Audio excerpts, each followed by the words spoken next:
erinnya lyange nze Nabbosa Mariyamu nga nzaalibwa omugenzi Galawusi Kabaale ne Nassuuna Mariyamu era nga batuzaalidde wano eno tukulidde wano emyaka gyonna gye nnina amanya gange. Obuzibu buli luddawa? Obuzibu buli ku ttaka. Omusajja yajja nga yeeyita Lugoloobi Pawulo yava mu State House n'aba SFC ne bagamba mbuno nti twalina obuzibu bw'ettaka wano eno nga tulina enkaayana zino nga tumaze nazo ebbanga ya myaka 15. Maama waffe olwafa enkaayana ne zitandikirawo. Waliwo abaana be yazaala n'aleka ebbali ewaabwe ne bajja ne bagamba nabo baagala ku mugabo kuba maama atuzaala aby'omu. Then we tumaliriza ntubeera mu kkooti ebbanga lino lyonna nga tuli Mmengo nga tujja ntubasinga ne babajjawo nga baddamu ne baddamu kati n'amala abaana ne batutwala e Makindye mu family court era ntudda mu family court ze zimu ku zino empapula eziraga ntubadde mu family court e Makindye. Then kaakati omwami ono najja omuntu omu n'agamba nedda waliwo omwami asobola okubayambako akola mu State House. Omwami oyo najja. Omwami we yajja bamuyita Lugoloobi Pawulo n'atugamba asobola okutuyambako n'atugirawa enkaayana zino n'abantu abatusumbuwa ettaka lyaffe ne litereera naye n'atugamba tujja muwaayo $225,000 wagamba nikoffe tujja zikuwa n'agamba tukole endagaano era endagaano yeeno egaba omulimu atugimuwa okukola nga atuyambako kuba yeyita looya n'agamba mbuye aweereza gye n'omuhoozi asobola okutuyambako okulaba nti n'ettaka lino eno ne tulisigalako tuve mu nkaayana kubanga tuzikoye ebbanga lyonna. Kaakati bwe tumala omuwa omulimu guno n'asayininga era wuuno Lugoloobi Pawulo naffe tusayiningako. Oluvannyuma najja ne tumugamba tuyite LC2 Mwami Zimbe Musa n'agamba nti nedda ye ayagala kukolagana na chairman w'ekitundu Chairman Moses Bukulu. Ne tumugamba nedda ne LC2 fatira twangirako yabadde nga mu nsonga z'ettaka zino okuva emabega wonna. N'agamba nti nedda ye ayagala Bukulu. Kati n'agenda wa chairman tekamanya ngeri gye bakwatagana. Ffe twatuuke wa chairman ne tumugamba chairman tetunnatunda wantu wali naye tulwana tulabe ntujjako enkaayana. Chairman n'agamba byonna mbimanyi bitambulira awo sina kisitamanyi. Kati omusajja oluvannyuma n'agamba mbu alutte epapula ku poliisi ne wa chairman twali muntu asobola kulinnya wano ye asooka alage nti ettaka lino lirye then wamaliriza alyoka akole ki bali abajjewo koffe nti kale kati we yamala n'atugamba najja n'atandika okukoona amayumba. Bwe yatandika okukoona amayumba chairman naye tumugamba ku nsonga eyo chairman n'agamba byakola byonna nange mbimanyi tukola ffenna mmwe temufaayo tugenda sobola okukola ki ensonga egenda kuggwa. Kati oluvannyuma olwamala okukoona amayumba n'ayita greda n'atukozesa endagaano eno endala ng'endagaano eno esoma nti n'agamba ye kale ekibanja akifunyemu oba interest kakigule kati ku ssente ziri zagenda okigula tujjeko $225,000 n'eza bulooka 6 then fatwe balance $2 zaffe 2. Kati we yamaze n'agamba $2 nnyingi katuwe 18 koffe kale tuweezo kuba tukoye naffe ebizibu by'enkaayana ebbanga lyonna n'atukozesa eno endagaano era n'agisayininga wano wansi era wuuno Lugoloobi Pawulo n'asayininga. We yamaze n'addamu n'atugamba nedda tukoleyo endagaano endala. Kati mumala tukozesa endagaano ey'okusatu eyo era nayo weeri wano n'amala n'atugamba katusokedde mu State House n'atutwala mu State House. Mu State House gyatutya tutya omwami gwe bayita Nicholas Muheereza ne tutula mu meeting kati nga bayita ono Aida aleeta empapula ezikakasa ettaka lya maama we naffe tutwale ezaffe ezikakasa kati naffe ne tutwala eza Ismail Kalyesuubula. Kati yamaze ozitusaba eza Ismail Kalyesuubula ne tuzimuwa ne tumuwa endagaano eno photocopy eraga nti ettaka baaligula mu mannya ga Ismail Kalyesuubula era eno yennyini gye twakoze photocopy ne tugimuwa n'atusaba ne photocopy ya ID kuba ettaka lino baligulira mu mannya gano era yeno endagaano yaayo n'empapula z'obusuulu zonna ziizino weeziri okuva mu 1974 paka we tutuuse kati zonna endagaano ziizino 76. zonna ziizino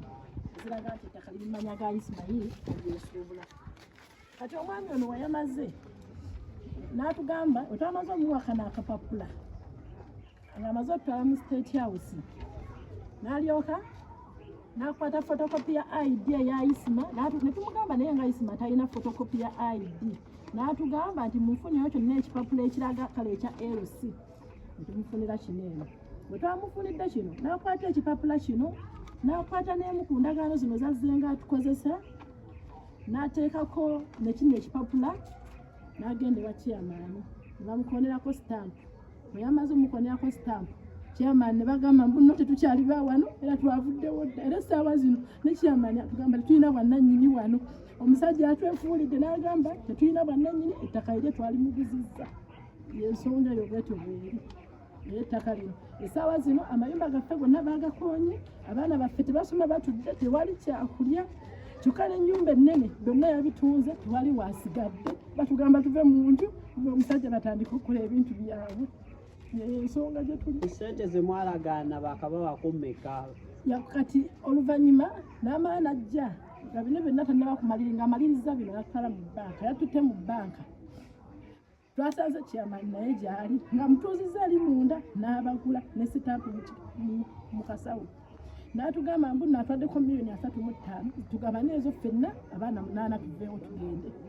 Bwatu we yatukoze kati chairman naye saazo naye agamba ettaka tulinaako bwannannyini. So kuva ku $1,800,000 ne mujja ku 35. N'ajjako 35 zezo ka ssente zeyatuwadde n'atugamba nti ettaka lyafuuse lirira ne chairman n'agamba nti ettaka lyafuuse lyani ly'oyo omusajja. Kati omusajja etumuyita nga tajja ne bamugamba nti jangu tutule mu nsonga talabika. Ne tugenda ewa RCC naye n'agamba kabakole kye bakola. Ne tugenda mu State House era State House n'etwazina empapula ne bamuyita mu miitingi era omusajja akyagaanye okulabika. Omusajja oyo agamba yerugolobyani era akolawo yerugolobi Paulo Dola agamba akola mu State House era atuyita n'ekikaadi n'akitulaga nga kiriko kala za Uganda flag eziraga nti gyakola era n'atutwalayo oyo omwami gwe bayita Nicholas Muheereza netula mu miitingi naye Kokero House batutwala. Kakati omulanga gw'enkuba banange nkubira president w'eggwanga eno nkubira Jeno Muhoozi omulanga nkubira maama Nabbanja nti omulaba ku TV nga ayamba abantu banange aveeyo atuyambe tugenda kukkiriza ttaka lyaffe tugenda nga netulina we tulaze ate nga ne baamu mukubira omulanga ne ofisi ya RCC bannange ne wa lukyamuzi wa Meja Lukyamuzi ofisi ya president bonna baveeyo bayingire mu nsonga zino kuba tusobola kuvaawo nga tebatuwadde ssente ate nga n'ettaka balitutte.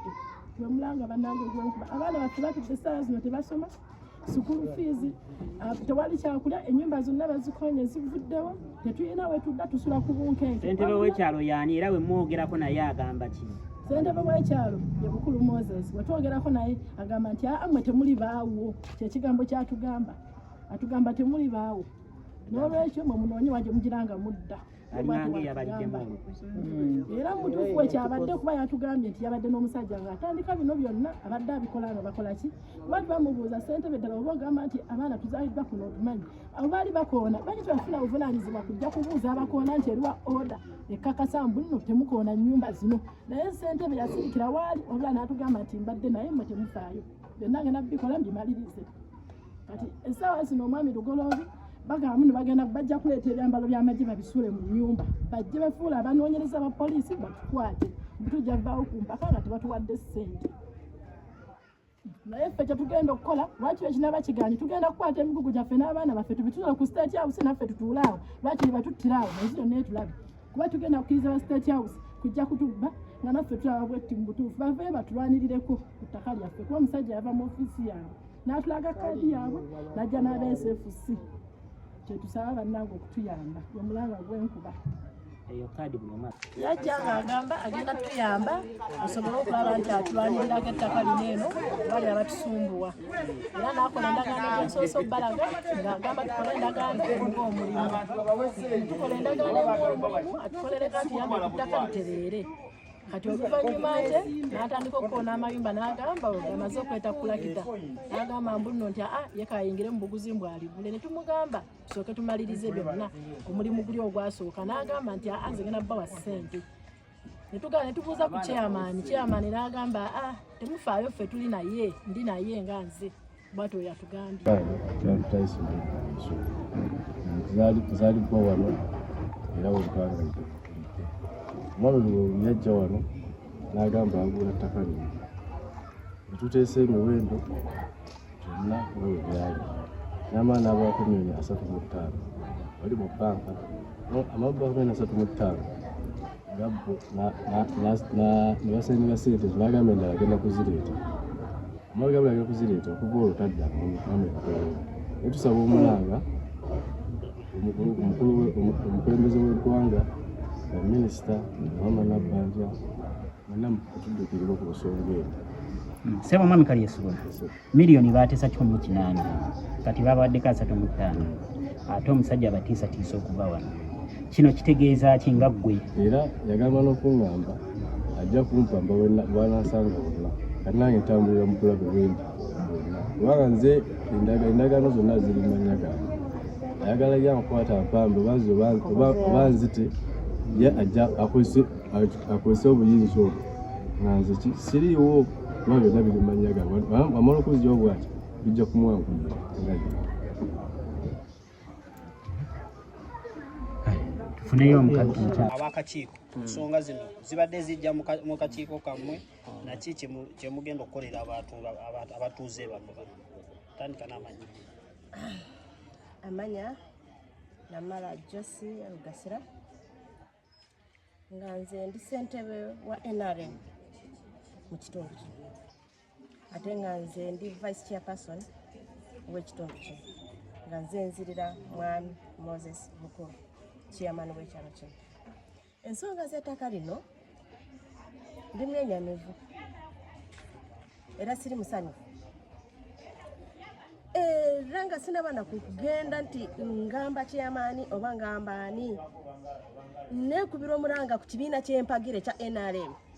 abantu nga kikulembebwa His Excellency Yoweri Kaguta Museveni Kibuhabubwa okubeera nga tulina abantu ge batu abava mu office Abeyiita bava mu office ye ne bajja ne batulugunya abantu nga nze ssentebe wa NRM atwara amasibo ndi mwenyamivu mbadde enteesa eyo yonna nga titunatuukayo nga titunagenda ensonga zidde ku kyalo tukola okunoonyereza okukola ki okumala ensonga zino abaana bano baze nga baneekubirako nga bagamba munange twafuna abantu twagala kutunda ekintu kyaffe naye oluvannyuma gye twayogera ne bano abasajja bava mu State House kubanga eno family ya NRM ono omwana abadde flaga bearer ekifaananyi kye kyakavaawo abadde nga flaga bearer wa NRM kutaano nga kansala nangamba nti kakati abantu bajja nibangamba twagala kugula ettaka naffe tubadde nga tukola kitutunda naye mu kutunda bye bayogera ate bano si bye bakoze eki si bye bakoze nga kubanga sasayininga kyamukisa mulungi nze sirina we nasayininga era omukono gwange ku ndagaano zaabwe sikola ki tiguliiwo nga vice chairperson w'ekyalo nze mbadde enteesa ensonga zino zisooke zidde wansi ku ground nga bwolaba abakyala bana batudde abaze abantu bonna baze tutuule tukwate kimu ku kimu tumanye obukyamu buliriddawa si bantu kufubutukanga eyo ne bajja ne bavumisa ekibiina kyaffe ne bavumisa ofisi ya president nga bwe bakolayo ate nga baze kunyaga ebintu by'abantu neyanzanya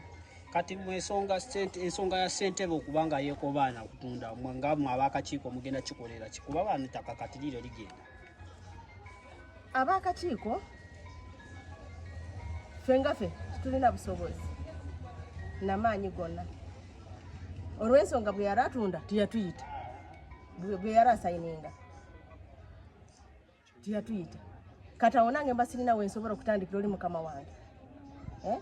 kati nze kyensalawo oba RCC oba ensonga ziri mu office of the president basooke badde wano tukwate lupapula lumu ku lumu kimu ku kimu tudabe kiki obukyamu buliriddawa tusobole okulaba nti abantu bano bataasibwa abantu bano balina okutaasibwa omwami oyo omwami Lugoloobi akwate sente azisasule ki abaana nga bwe bayogera bayagalawo abayagala wasasula sente naye apembye ekiyaye mukama we ali ludda wesaawa eno kati mukama wange yadduse Nairobi mukama wange nayogeddeko naye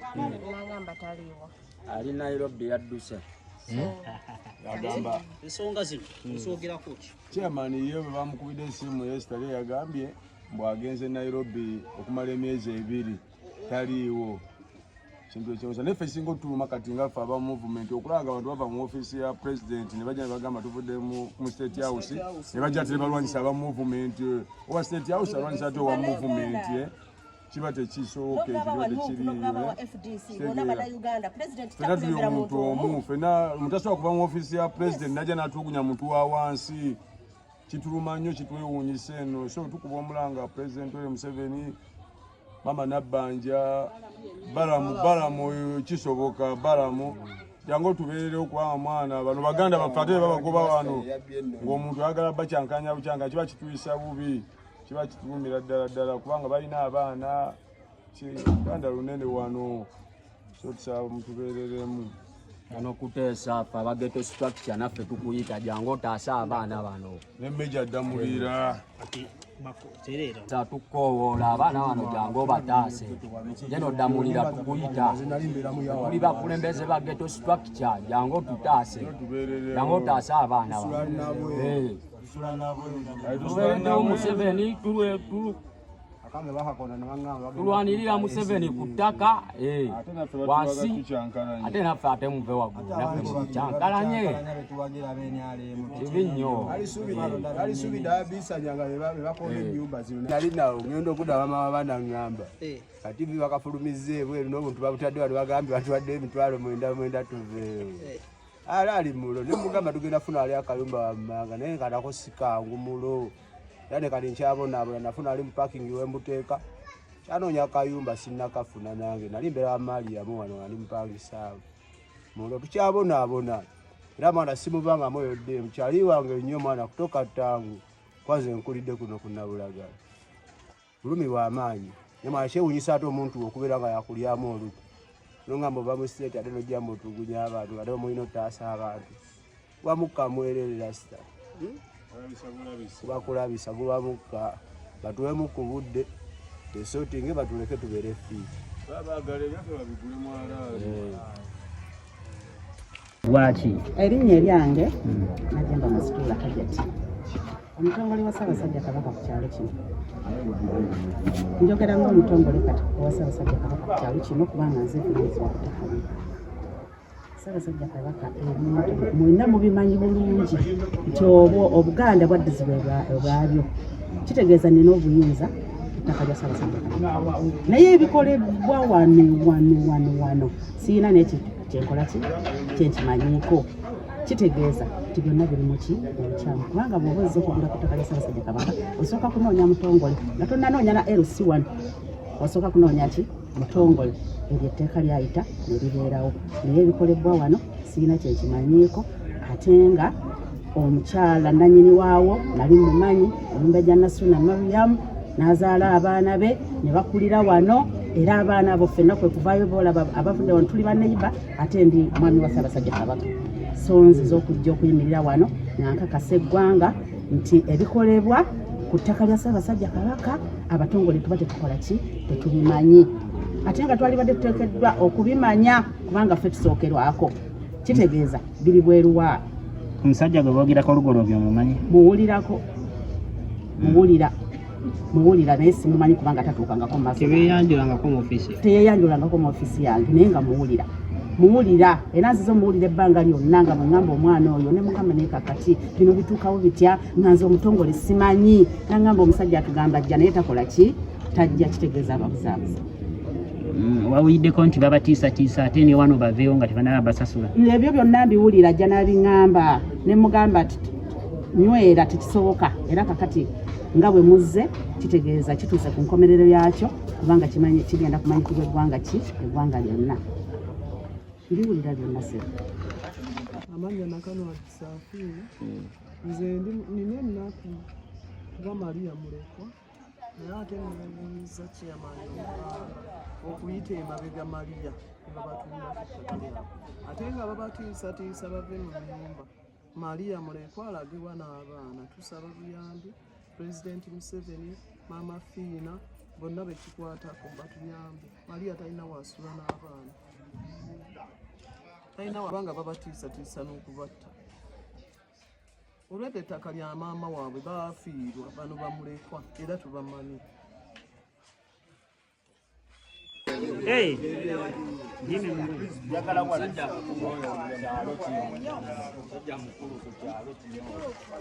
Sebo otandika n'amanya go tubuulire abantu bano mugenda mubayamba. Nze Kagolo Jimmy Mutaawe ng'ali mutuuze kyalo ky'Amasiro zone 2 mu muluka gw'Ennankula mu Gombola lye Rubaga. Ekizibu kye tulina ku kyalo kuno kya ttaka. Ky'abantu bajja nga beefudde okujja okugula abantu ate nga bajja okubagula nga baffere. Ekizibu ekyalo eky'amaanyi nti bwe bajja ate beekobaana n'abakulembeze abatwala ekyalo ne baganda okubeererawo abatuuze. Wakati bulaba abaana bano babazaalira wano, abaana bamulekwa, maama waabwe yafa n'abaleka wano, n'abaleka n'abatuuze bano bonna bemulaba ate nga n'omukulembeze w'ekyalo naye akimanyi. Naye bwe tuba tuwulira nti ate abaana tebawadde ssente ate baagala kubajjawo, ekyo si kya bwenkanya. Mu byonna kye tusinga okwetaaga bwe bwenkanya. Bwe baba nga baagala ettaka lino balitwale, abaana babawe ssente ze baagala, si kubawa buwi ssente naye ssente ezijja mu kifo kye batwala, then badiko bajje babajjewo. Ekyokubiri, ffe ng'abatuuze tujja kukkiriza bano bajja kubba ttaka mu kyalo muno nga bagaseko n'okutiisatiisa abantu. Mutubadde n'emirundi giweze, kati guno gulinga gwakuna. Bajja ne befula bayamba abantu ne bajja babba ne batwala ettaka ly'abantu ku bwereere. Tetugenda kukkiriza muntu yenna kujja kutwala kintu kitali kikye. Ffenna tumanyi engeri ettaka gye lifunikamu. Ekisooka oligula, olisikira oba oliweebwa. Towamba buwambi. Bwe baba balyagala bajje basasula abaana ssente ezibagwanidde batambule bagende. Sigadde nga omutuuze w'Amasiro neyanza.